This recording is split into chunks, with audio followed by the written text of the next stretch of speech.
السلام علیکم ورحمۃ اللہ وبرکاتہ۔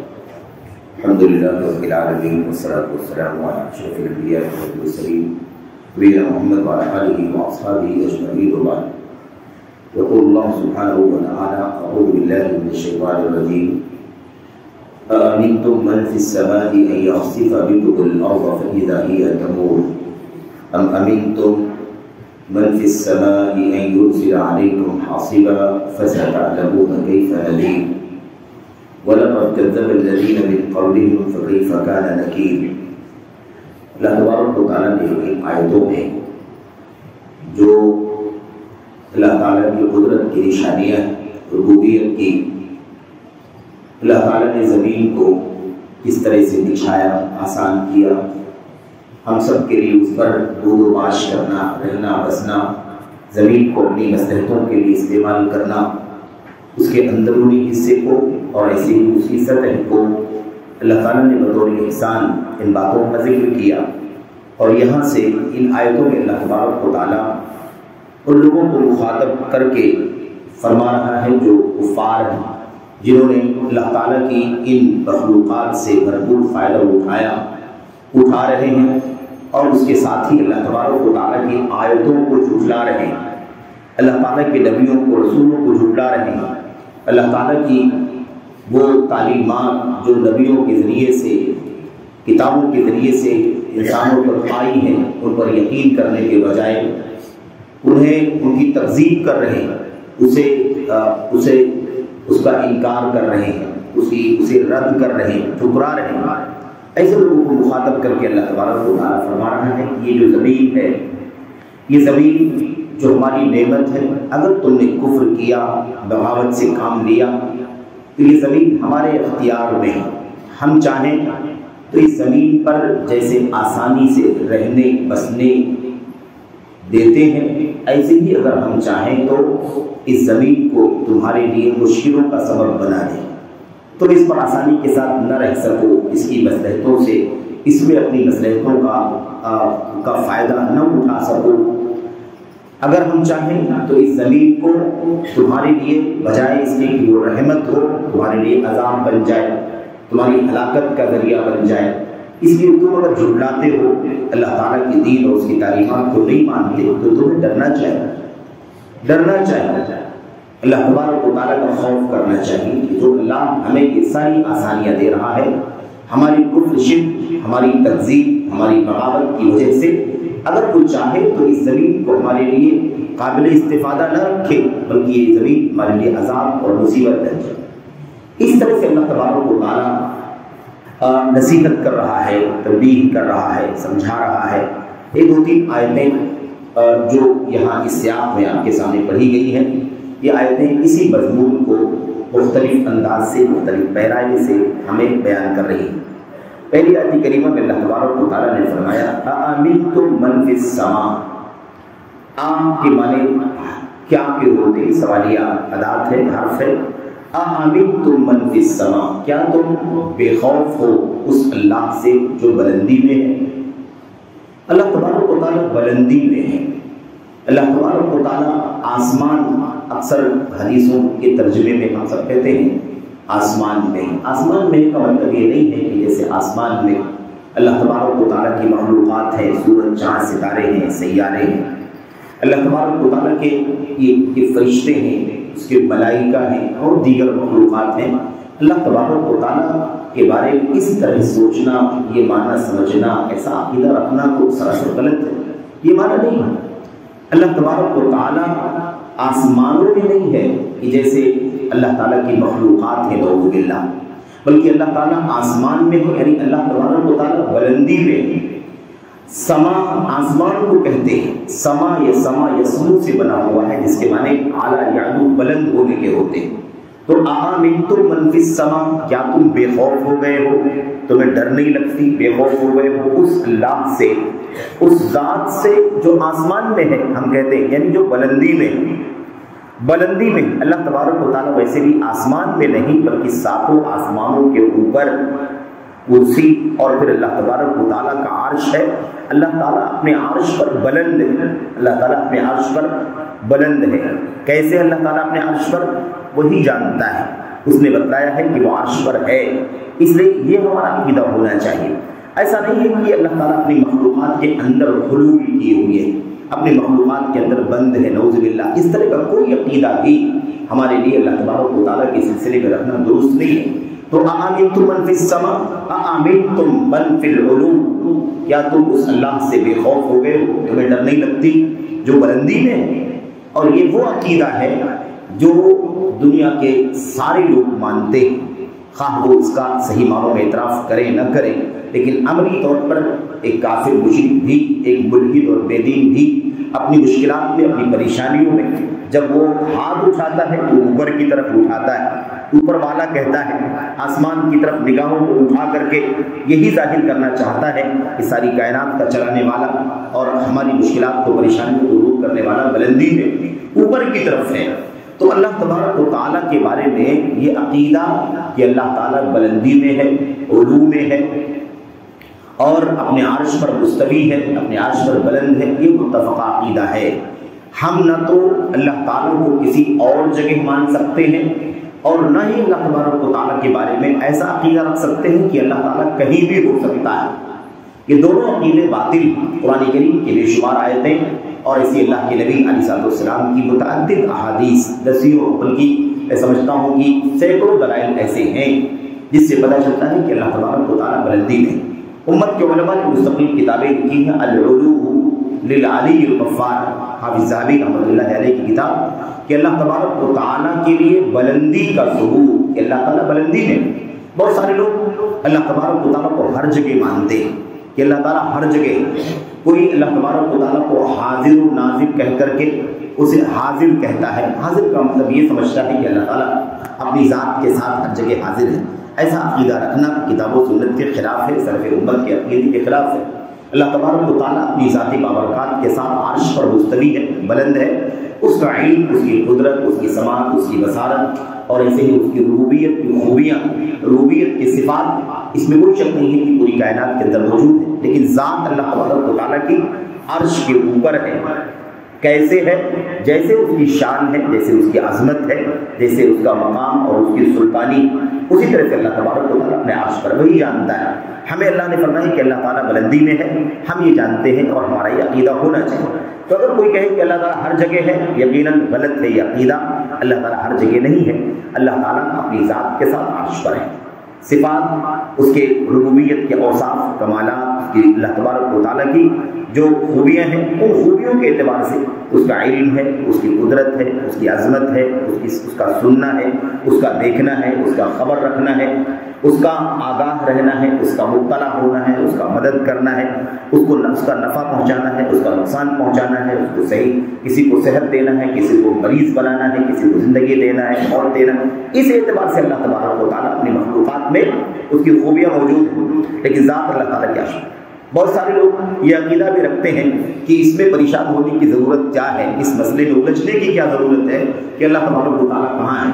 اللہ تعالیٰ نے ساری کائنات کو بنایا، وہی خالق و مالک ہے، اس کی مرضی ہے وہ جہاں بھی رہے۔ ایسا کہنا بھی غلط ہے، اس لیے کہ ہمیں اللہ تعالیٰ نے جو بتلایا ہے اپنے بارے میں وہ عقیدہ رکھنا واجب ہے۔ جو عقیدہ قرآن و سنت میں، سلف امت میں موجود ہے اللہ تعالیٰ کے بارے میں، ہمیں وہی عقیدہ رکھنا واجب ہے۔ اس لیے یہ کہنا کہ وہ کہیں بھی رہ سکتا ہے، وہ کہیں بھی ہوگا، ہمیں اس سے کیا مطلب ہے، یہ بھی غلط ہے میرے بھائیوں۔ بے شمار دلائل، تو یہ ان دلیلوں میں سے چند دلیلیں ہیں جو اس سلسلے میں قرآن و سنت کے اندر موجود ہیں۔ یا اللہ نے فرمایا اَأَمِنْتُم مَّن فِي السَّمَاءِ، کیا تم بے خوف ہو اس اللہ سے جو بلندی میں ہے۔ اتنی بات ثابت ہو گئی کہ اللہ تبارک و تعالیٰ بلندی میں۔ آسمان کو سما عربی میں اسی لیے کہتے ہیں کیونکہ وہ بلند۔ اچھا، اس کے بعد اللہ فرماتا ہے أَن يَخْسِفَ بِكُمُ الْأَرْضَ، اس بات سے بے خوف ہو کہ وہ تمہیں زمین میں دھسا دے۔ وہ زمین جو ہمارے لیے ہموار ہے، ہمارے لیے نرم ہے، ہمارے لیے سازگار ہے، ہمارے لیے بہت ہی زیادہ امن اور راحت کی چیز ہے کہ ہم اسے آسانی کے ساتھ پر چلتے ہیں، اس کی پشت کے اوپر کوئی تکلیف نہیں آتی ہے۔ لیکن کیا ہمیں ڈر نہیں لگتی کہ وہی اللہ اگر چاہے تو اس زمین کو ایسا کر دے کہ ہم قدم رکھیں تو ہمارے قدم دھس جائیں، ہمارا وجود ختم ہو جائے، ہمارے گھر دھس جائیں، ہماری بستیاں اور پوری کی پوری آبادی زمین دوز ہو جائے؟ کیا ہمیں اس سے ڈر نہیں لگتی؟ تو اللہ تعالیٰ یہ سمجھا رہا ہے کہ وہ زمین جس کو ہم نے ضرور کیا ہے تمہارے لیے ہموار کر کے بچھایا ہے، اسی زمین کے بارے میں تمہیں ڈرنا چاہیے اللہ تبارک و تعالیٰ سے کہ اللہ تعالیٰ تمہیں اسی زمین میں دھسا سکتا ہے۔ اَيَخْسِفَ بِكُمُ الْأَرْضَ فَإِذَا هِيَ تَمُورُ، اور پھر اس کے بعد وہ زمین تمہیں لے کر کے حرکت کرنا شروع کر دے۔ یعنی کیا مطلب؟ تمہیں وہ زمین ابھی رکی ہوئی ہے، ٹھہری ہوئی ہے، ہم اطمینان سے چلتے ہیں، آتے جاتے ہیں، رہتے بستے ہیں، اپنی لذتوں کا استعمال کرتے ہیں، وہ زمین اللہ تبارک و تعالیٰ ایسا کر دے کہ وہ ٹھہری نہ رہے، حرکت میں رہے، ہمیشہ بھوچال کی شکل رہے، ہمیشہ زلزلے کی شکل رہے، ہمیشہ زمین کے اندر اتھل پتھل رہے، ہمیشہ دائیں بائیں اور نیچے زمین ہوتی رہے۔ اللہ تعالیٰ ایسا کر دے زمین کو۔ کیا تمہیں ڈر نہیں لگتی ہے اس بات سے؟ تمہیں ڈرنا چاہیے اللہ تبارک و تعالیٰ۔ تو اللہ تبارک و تعالیٰ ہمیں یہ بات اس لیے سمجھا رہا ہے تاکہ ہم یہ سمجھیں کہ اللہ تبارک و تعالیٰ کی قدرت کیا ہے۔ یہ زمین کی مثال، زمین کی کا نمونہ، اور اس کے بعد زمین سے متعلق ہم سب کو نصیحت اللہ تعالیٰ فرما رہا ہے۔ اس کے بعد آسمان اور فضاؤں کی بات بھی اللہ تبارک و تعالیٰ بیان فرمائے۔ اس کے بعد دوسری آیت میں اللہ فرماتا ام امنتم من فی السماء ان یرسل علیکم حاصبا فستعلمون کیف نذیر۔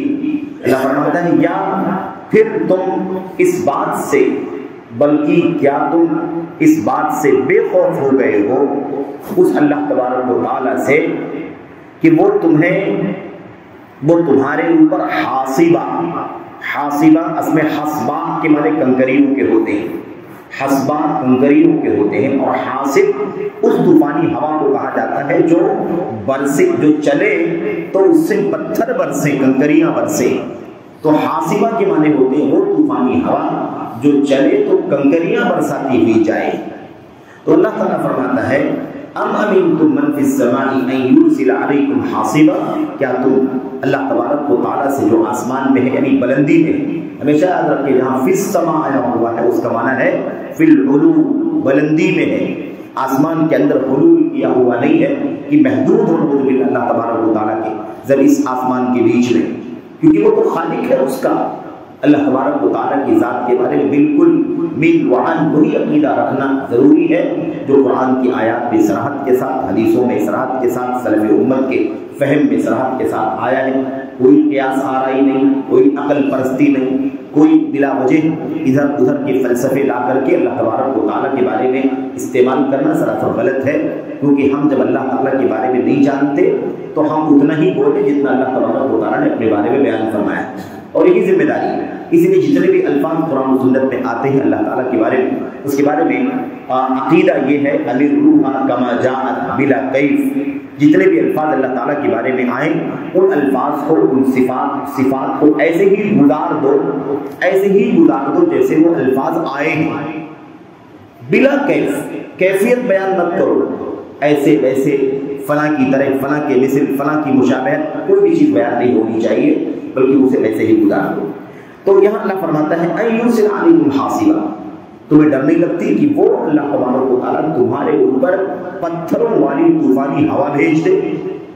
یہ بھی تو کر سکتا ہے۔ ابھی ہم زمین پر چل رہے ہیں، زمین ہمیں اطمینان سے لے کر کے چلتی ہے، نہ اس میں حرکت ہے، نہ وہ پھٹتی ہے کہ ہم دھس جائیں، اطمینان سے چلتے ہیں، اوپر سے بھی کوئی آفت، کوئی مصیبت نہیں آتی، لیکن کیا ہمیں ڈر نہیں لگتی؟ کیا تمہیں ڈر نہیں لگتی؟ کفار کو، شہید کو، جھٹلانے والوں کو اللہ مخاطب کرتا ہے کہ اللہ تبارک و تعالیٰ تمہارے اوپر آسمان سے پتھروں کی بارش برسا دے، تم آسمان اور زمین کے بیچ میں آسمان کو چھت بنا کر کے چلتے ہو، کوئی پریشانی کا سامنا نہیں کرنا پڑتا، لیکن کیا ڈر نہیں لگتی ہے کہ ایسا ہو سکتا ہے کہ اللہ تعالیٰ چاہے تو آسمان سے پتھروں کی بارش برسا دے؟ فَسَتَعْلَمُونَ كَيْفَ نَذِيرٌ، تو بہت جلد تم جان جاؤ گے کہ میرا ڈرانا کیسا رہا۔ نذیر ڈرانے والا، نبی بھی ہے اس سے معنی، اور اللہ تبارک و تعالیٰ کی طرف سے تنبیہ بھی ہے، اللہ تبارک و تعالیٰ کی طرف سے اترنے والی کتابیں اور صحیفے بھی ہیں، اللہ تبارک و تعالیٰ کی طرف سے آنے والی نشانیاں اور معجزات بھی ہیں۔ اللہ فرماتا ہے بہت جلد تمہیں پتہ چل جائے گا، جب آسمان سے پتھروں کی بارش اللہ برسا دے گا تب تم جان جاؤ گے کہ میرا ڈرانا کیسا رہا۔ میرا نبی آیا نہیں مانے تو کیا ہوا، میری کتاب اتری نہیں مانے تو تمہارا انجام کیا ہوا، میری طرف سے نشانیاں آئیں، معجزات آئیں، تم نے ٹھکرا دیا تو تمہارا انجام کیا ہوا۔ یہ اللہ تبارک و تعالیٰ ہمیں سمجھا رہا ہے، مخاطب ہے۔ بات اصل میں یہ ہے، پیغام یہ ہے کہ اللہ تبارک و تعالیٰ کی یہ نشانیاں صرف اور صرف یہ آیتیں جو بیان پڑھ رہے ہیں ہم، یہ صرف اور صرف نظریاتی نہیں ہیں۔ انسانی تاریخ میں، دنیا کی تاریخ میں اس کی عملی مثالیں بھی موجود ہیں۔ کتنی قوموں کو، کتنی بستیوں کو اللہ تبارک و تعالیٰ نے ان عذابوں میں مبتلا کیا ہے۔ دھنسانے کا عذاب دنیا میں آ چکا ہے، زلزلے کا عذاب صبح شام آتا رہتا ہے، دھنسانے کا عذاب آج بھی صبح شام آتا رہتا ہے۔ ایسے ہی آسمان سے پتھروں کی بارش کا عذاب اس سے پہلے، اس امت سے پہلے امتوں میں سے کسی امت پر آسمان سے پتھروں کی بارش کا عذاب بھی آ چکا ہے۔ آج بھی اگر ہم عبرت حاصل کرنا چاہیں تو وہ بڑے بڑے زلزلے، بڑے بڑے سونامیز اور بڑے بڑے طوفان، سیلاب اور اس کے علاوہ مختلف انداز کے آسمانی زمینی عذاب جو آتے ہیں، اسے ہم پڑھ کر کے، سن کر کے، اسے دیکھ کر کے بہت کچھ عبرت اور نصیحت حاصل کر سکتے ہیں۔ ان تمام عذابوں کے پیچھے ایک ہی سبب ہے، اور وہ ہے اللہ تبارک و تعالیٰ کے حکم اور اس کی شریعت سے بغاوت۔ نوح علیہ السلام پر طوفان، پانی کا عذاب، سیلاب کا کیوں آیا؟ آسمان سے پتھروں کی بارش کیوں ہوئی؟ تیز چیخ اور آواز کا عذاب کیوں آیا، جس سے کان پھٹ گئے، کلیجے پھٹ گئے اور لوگ اپنی جگہوں ہی پر موت کے گھاٹ اتر گئے؟ وہ عذاب کیوں آیا؟ ایسے ہی اللہ تبارک و تعالیٰ نے بستی کو، پوری بستی کو آسمان کی طرف اٹھایا اور اس کے بعد اسے الٹا کر کے زمین پر پٹک دیا اور اس کے اوپر پھر عذاب اترا۔ یہ عذاب کیوں آیا؟ ان سب کے پیچھے ایک ہی وجہ ہے، فَكُلًّا أَخَذْنَا بِذَنبِهِ فَمِنْهُمْ مَنْ أَخَذَتْهُ الصَّيْحَةُ وَمِنْهُمْ مَنْ أَرْسَلْنَا عَلَيْهِ حَاصِبًا وَمِنْهُمْ مَنْ خَسَفْنَا بِهِ الْأَرْضَ وَمِنْهُمْ مَنْ أَغْرَقْنَا وَمَا ظَلَمَهُمُ اللَّهُ وَلَكِنْ كَانُوا أَنفُسَهُمْ يَظْلِمُونَ۔ اللہ نے فرمایا کسی بھی قوم کو، کسی بھی بستی کو ہم نے اگر عذاب میں گرفتار کیا ہے تو اس کی وجہ صرف یہ ہے، بِذَنبِهِ، اس کے گناہ کی وجہ سے ہم نے پکڑا ہے۔ ہمیں کیا چاہیے؟ مَا يَفْعَلُ اللَّهُ بِعَذَابِكُمْ إِن شَكَرْتُمْ وَآمَنْتُمْ۔ اللہ تبارک و تعالیٰ پر تمہارا ایمان صحیح معنوں میں ہو اور اللہ تعالیٰ کی نعمتیں تم کھاتے اور استعمال کرتے ہو، اس کا صحیح معنوں میں شکریہ ہو، ناشکری تم نہ کرو، تو اللہ تبارک و تعالیٰ کو تمہیں عذاب دینے کی کیا ضرورت ہے؟ اسے عذاب دینے میں کیا ملے گا؟ تمہیں عذاب دے کر کے اللہ کیا کرے گا؟ اللہ تعالیٰ یقیناً ہمیں عذاب نہیں دینا چاہتا۔ یہ تو ہماری ایمان کی کمزوری، بے ایمانی، کفر، شرک، نفاق اور تکذیب، جھٹلانا، اللہ تعالیٰ کے احکامات کو رد کر دینا، ٹھکرا دینا اور اللہ کے رسولوں کے پیغامات کی طرف سے کے ذریعے سے لائے گئے، پہنچائے گئے پیغامات کو رد کر دینا، یہ وجہ ہے جس کی وجہ سے اللہ تبارک و تعالیٰ کی طرف سے عذاب آتے رہتے ہیں۔ اور اس حقیقت کو بھی ہمیں جان لینا ضروری ہے کہ اللہ تبارک و تعالیٰ یہ ہمیں تنبیہ کر رہا ہے تاکہ ہم غور کریں، سمجھیں۔ اللہ تعالیٰ ہر مخالفت پر ہماری گرفت نہیں کرتا۔ اگر ہر جرم پر اللہ تعالیٰ ہمیں پکڑے، ہر غلطی کی سزا اللہ تعالیٰ ہمیں دے، تو ما ترک علی ظہرہا من دابہ، روئے زمین پر کوئی بھی جاندار چلنے والا باقی نہیں بچے گا جو اللہ تعالیٰ کے عذاب کی لپیٹ میں نہ آ جائے۔ تو خلاصہ کلام یہ ہے کہ پیغام ان دونوں آیتوں کا، اور آگے آیت کریمہ تیسری بھی ہے جس میں اللہ نے فرمایا وَلَقَدْ كَذَّبَ الَّذِينَ مِن قَبْلِهِمْ فَكَيْفَ كَانَ نَكِيرِ، اس کی طرف ہم نے اشارہ کر دیا، باقی باتیں آئندہ درس میں ہوگی۔ تو ان دونوں آیتوں سے اور تینوں آیتوں سے یہی پیغام اللہ تبارک و تعالیٰ دے رہا ہے، یہ دھرتی ہماری ہے، زمین ہماری ہے، ہم نے اسے تمہارے لیے سازگار، ہموار، مناسب، آرام دہ تمہارے کنٹرول میں دے رکھا ہے، لیکن یاد رکھو تکذیب کرو گے، کفر کرو گے، بغاوت کرو گے، سرداری کرو گے، تو اللہ تبارک و تعالیٰ اپنی قدرت کا استعمال کر کے زمین کو تمہارے لیے عذاب بھی بنا دے گا۔ اس سے تمہیں ہمیشہ ڈرتے رہنا چاہیے، خوف کرنا چاہیے۔ یہ پیغام ہے، اللہ سے دعا کریں کہ اللہ تبارک و تعالیٰ ہمیں، آپ کو، سارے لوگوں کو، قرآن کریم سب کے لیے ہے، ساری انسانیت کے لیے، ساری کائنات کے لیے، زمان و مکان کی قید کے بغیر ساری انسانیت، زمانہ کتنا بھی دراز ہو جائے، انسانیت کی تعداد کتنی بھی بڑھ جائے، میرے بھائی سب کے لیے اللہ کا کلام یہ پیغام ہے، ہدایت کا سرچشمہ ہے، ضابطۂ زندگی ہے، دستور ہے، اس لیے سب کے لیے عبرت کی چیز ہے۔ اللہ سے دعا ہے کہ اللہ تعالیٰ ہم سب کو ان آیات سے، بینات سے خوب نصیحت حاصل کرنے کی توفیق عطا فرمائے۔ اللہ عز و جل ہمیں اور آپ کو اللہ تعالیٰ کی بندگی کی زندگی جینے کی توفیق عطا فرمائے۔ غلامی، فقیری، محتاجگی اور احساس غلامی، اس کا ہمیشہ اظہار ہوتے رہنا چاہیے کہ ہم غلام ہیں، اللہ تبارک و تعالیٰ کے بندے ہیں۔ وہ خالق و مالک ہے، اس کے دیے سے ہم کھاتے ہیں، اس کے زندہ رکھنے سے زندہ ہیں، اس کے آرام پہنچانے سے آرام سے ہیں، اس کے عذاب دینے کی نوبت آئے گی تو ہمیں دنیا کی کوئی طاقت اللہ تعالیٰ کے عذاب سے نہیں بچا سکے گی۔ یہ ہماری سوچ ہونی چاہیے، یہی اس آیت کریمہ کا پیغام ہے۔ ان آیات کا اللہ سے دعا ہے کہ اللہ تعالیٰ ہم سب کو سمجھنے اور عمل کرنے کی توفیق عطا فرمائے، آمین رب العالمین۔ صلی اللہ وسلم وبارک علی نبینا محمد وعلی آلہ وصحبہ اجمعین۔ السلام علیکم ورحمۃ اللہ وبرکاتہ۔